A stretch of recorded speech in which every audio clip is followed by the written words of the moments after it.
Coba kalau kita masuk ke pintu vihara, kira-kira yang betina yang mana, yang jantan yang mana?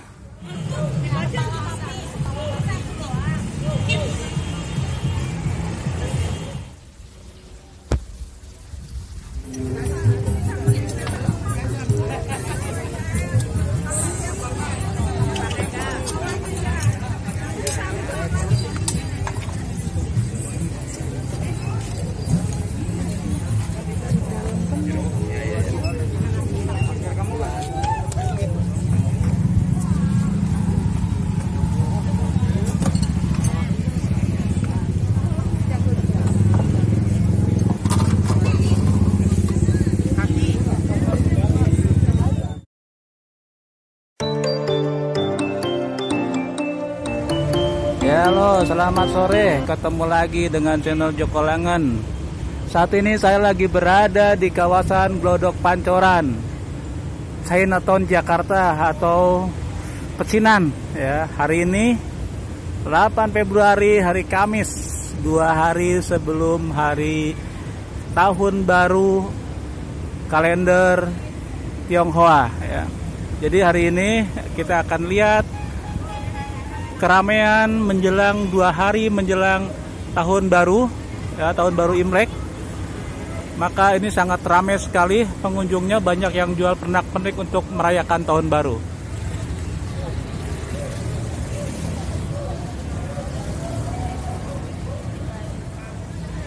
Ya, untuk masyarakat Tionghoa pergantian tahun sangat penting sekali karena secara tradisional meskipun sudah menjadi perantauan, bahkan sudah berganti generasi, tapi mereka masih mempertahankan tradisi kalender Tionghoa, yaitu kalender tradisional.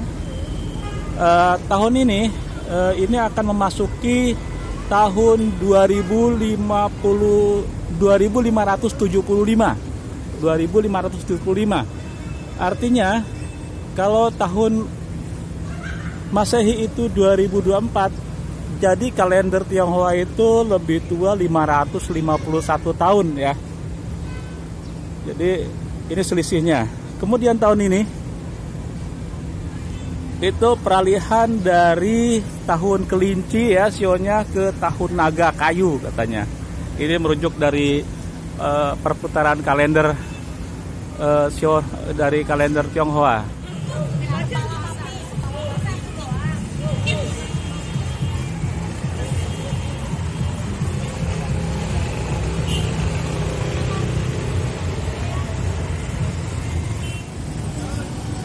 Nah, jadi kalender Nongli atau kalender tradisional Cina itu kurang lebih artinya kalender pertanian ya, karena awal-awalnya sebelum ada dihitung dengan kalender yang tahun sekarang, dulu kalendernya berupa 24 musim ya.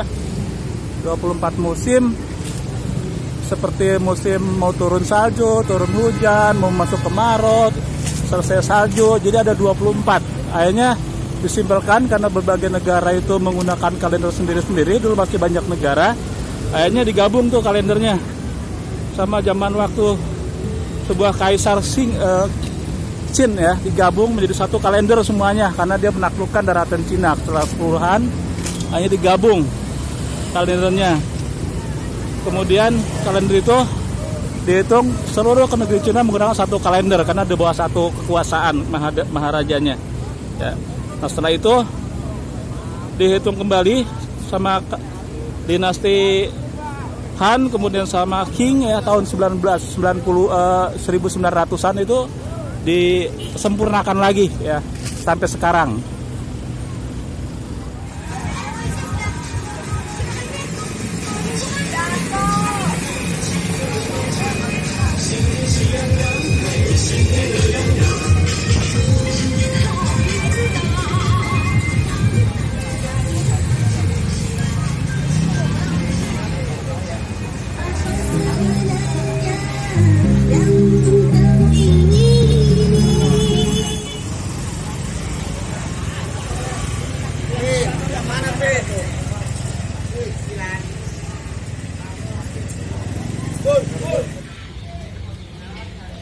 nanti pada tahun baru, ya tahun baru Imlek, vihara ini di kawasan Glodok, Petak 9 akan menjadi pusat atau sentral ibadah buat mereka ya di tahun baru ini. Nah ini sisanya adalah vihara Dharma Bakti, vihara Dharma Sakti ya, yang satunya lagi. Sementara vihara Dharma Bakti itu sampai sekarang belum direnovasi lagi karena terbakar habis waktu itu. Nah ini vihara Dharma Bakti yang terbakar habis ya, waktu itu tahun 2015 bulan Maret terbakar habis. Ini lagi direnovasi tapi belum selesai, sudah ada tiang-tiangnya. Sekarang tiangnya beton, dulu tiangnya kayu, bangunannya kayu semua, makanya terbakar habis. Nah ini vihara ini termasuk yang tertua di kawasan Petak 9 ini karena dibangun itu tahun 1650 ya. Kemudian waktu itu juga pernah terbakar habis ketika ada geger pecinan tahun 1740 ya.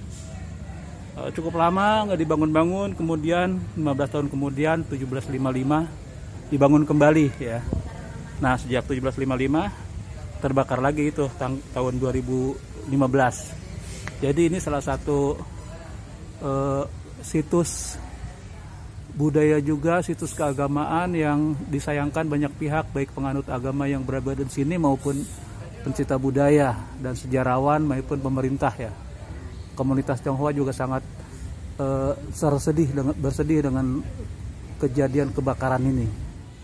Nah ini vihara Dharma Sakti yang masih bagus ya, tetap banyak dikunjungi para wisatawan. Ini tempat sembayangannya juga di dalam. Ya di dalam.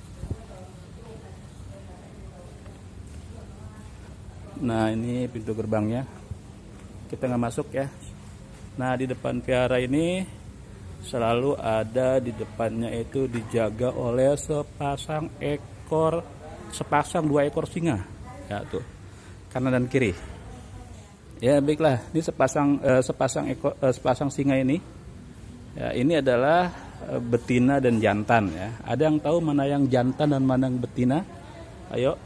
Nah ya, ini satunya. Kalau kita menghadap pintu itu sebelah kanan, satu sisinya. Kalau menghadap pintu kita sebelah ini ada sebelah kiri. Jadi semuanya ada dua ya, ada sepasang. Coba kalau kita masuk ke pintu vihara, kira-kira yang betina yang mana, yang jantan yang mana? Oke, ada yang bisa menebak? Oke, ini ya saya kasih tahu ya. Nah ini adalah yang betina. Kalau kita menghadap ke pintu vihara itu ada sebelah kiri.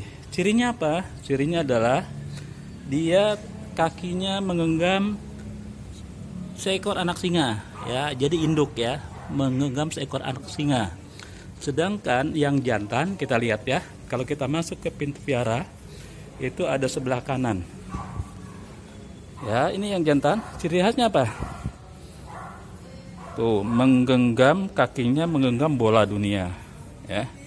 Ini cirinya ya, selalu ya depan-depan vihara itu sepasang seperti ini. Oke, menarik ya.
Nah, ini gereja Katolik Santa Maria de Fatima. Ya. Ini menggunakan bangunan karakteristik arsitektur Tionghoa. Jadi gereja ini dulunya adalah dimiliki oleh seorang pembesar ya untuk etnis Tionghoa di Jakarta, karena dulu ketika dulu masing-masing etnis Tionghoa itu punya pemimpin atau kayak kapten gitu ya, kapten the Chinese yang biasanya diangkat Belanda. Kemudian setelah kemerdekaan dibeli oleh kelompok masyarakat Katolik, dijadikan gereja. Tapi bangunannya masih dipelihara. Ini ciri-cirinya salah satunya bangunan pembesar etnis Tionghoa itu bentuk atapnya itu melengkung ya, tengahnya agak rendah. Di ujungnya ada seperti ekor. Ini gaya atap ekor walet ya. Kalau yang masyarakat biasa itu lurus hubungan atasnya itu. Jadi istilahnya gaya pelana kuda, kalau ini gaya ekor walet. Kita akan mendekat lagi nih. Nah, ini lebih dekat lagi bentuknya. Ini meskipun ini adalah gereja, tapi karena banyak umatnya adalah orang-orang Tionghoa, maka mereka juga sepertinya menyambut juga tahun baru ini. Ya, tahun baru Imlek ini. Dulu gereja ini kurang lebih digagas oleh namanya Matteo Ricci, itu utusan dari Katolik Roma untuk membimbing di sini. Akhirnya gagasan dia, rumah ini dibeli dari Chinese kapten itu ya, Marga Tan kalau nggak salah. Nah, kemudian selain itu juga namanya diabadikan menjadi sekolah nih, salah satu sekolah Katolik yang cukup besar tuh, bangun itu muridnya sangat banyak, ribuan.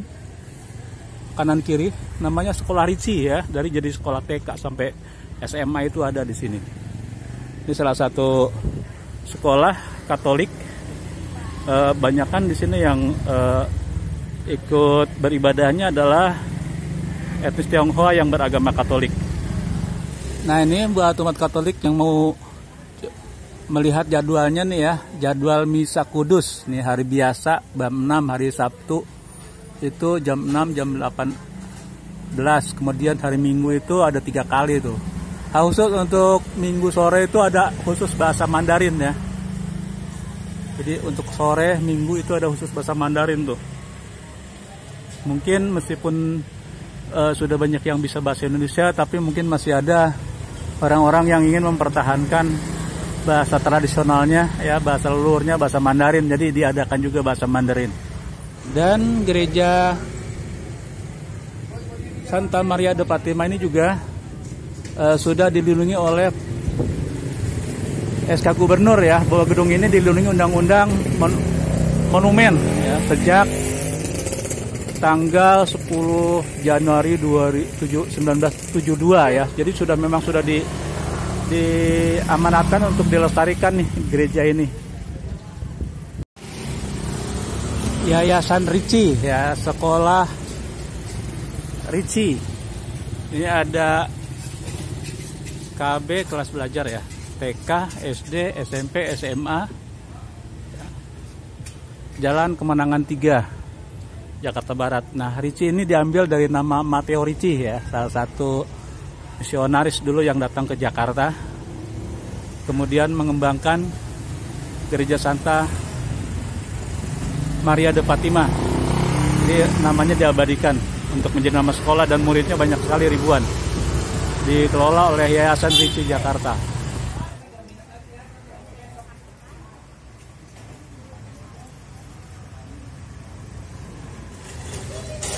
Nah, ini satu lagi Vihara Dharmajaya Toe Sibyo.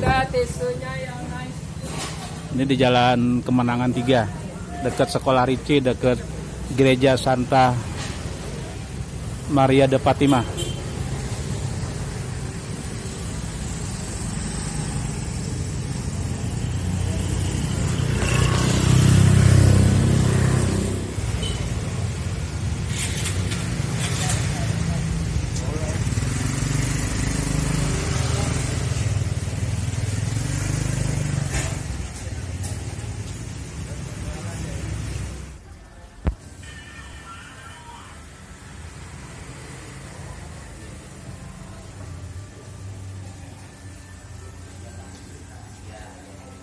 Ini Vihara Tua Sebio 1751 dibangunnya.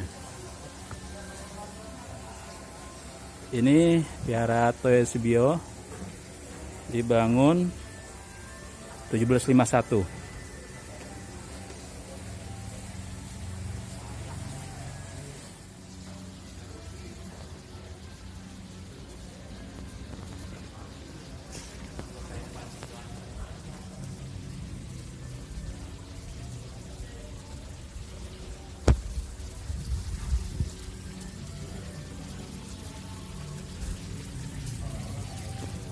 Itu lagi kan buat partai lagi.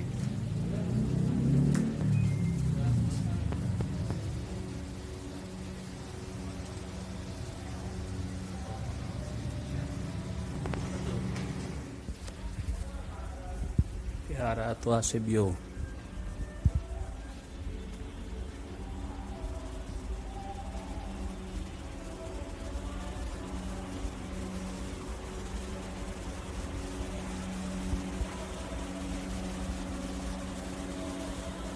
Ya, jadi pada tanggal 10 Februari itu masuk tahun baru kalender Tionghoa ya.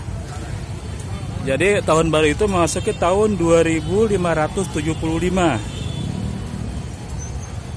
Perpindahan dari tahun kelinci ke tahun naga. Ya, jadi di masyarakat Tionghoa juga berlaku Sio ya. Jadi dalam 12 tahun itu nama-nama tahun itu silih berganti ya. Nah sekarang ini dari tahun kelinci tahun keempat masuk ke tahun kelima yaitu tahun naga. Jadi kadang ada yang tanya seseorang itu punya sio sesuai dengan tahun lahirnya penanggalan itu ya. Jadi yang lahir nanti yang lahir tahun ini tahun kelinci sionya, tapi yang lahir setelah tanggal 10 Februari atau tanggal 1 tahun baru selanjutnya sampai tahun berikutnya itu sionya sio naga. Jadi urutannya itu dari pertama itu tahun tikus, kemudian kerbau, kemudian tahun macan, tahun kelinci nih sekarang. Nah tahun depan itu tahun naga, diganti tahun ular, tahun kuda, habis itu kambing, habis itu tahun monyet, ganti tahun ayam, tahun anjing, dan terakhir babi. Kenapa semuanya tahun-tahun diberikan nama binatang ya? Tentunya binatang itu adalah salah satunya sudah dirumuskan sama orang-orang ahli tradisi zaman dulu. Diberi nama sesuai binatangnya tahun pertama, tahun 2, ketiga. Tentunya punya sifat dan karakter masing-masing ya, masing-masing binatang itu. Kadang-kadang kita juga dalam kalender Tionghoa juga ada hari keberuntungan, hitungan hari, mungkin sama ya di tiap daerah juga. Seperti di Jawa juga ada hitungan weton ya, rangkapnya segala macamnya. Ketika kita mau pernikahan dihitung hari lahirnya, kita lamaran. Juga di Tionghoa juga begitu, dihitung kalendernya hari keberapa, bulan berapa, mungkin juga jam, pasti tanya ahlinya ya suhunya. Misalnya mau nikah, mau lamaran, atau mau usaha, atau mau melakukan upacara-upacara besar atau kegiatan atau bersifat besar, itu juga membuat hitungan-hitungan dan tanya pada ahlinya kalau nggak ngerti, supaya hari cocoknya itu hari apa supaya mendapatkan keberkahan dan keberuntungan.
Nah,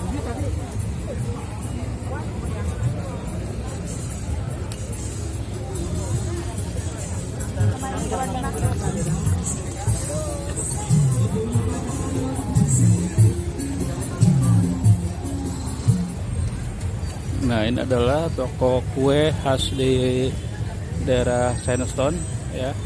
Banyak sekali kue-kue yang dijual. Nah, sebelahnya lagi juga. Nah, kira-kira sekian banyak jenis kue yang dijual. Mungkin ada yang tahu ciri khas untuk kue pada musim Chinese New Year atau tahun baru Imlek? Iya. Mau tahu ya? Itu dia dodol, dodol kue keranjang, itu ciri khasnya.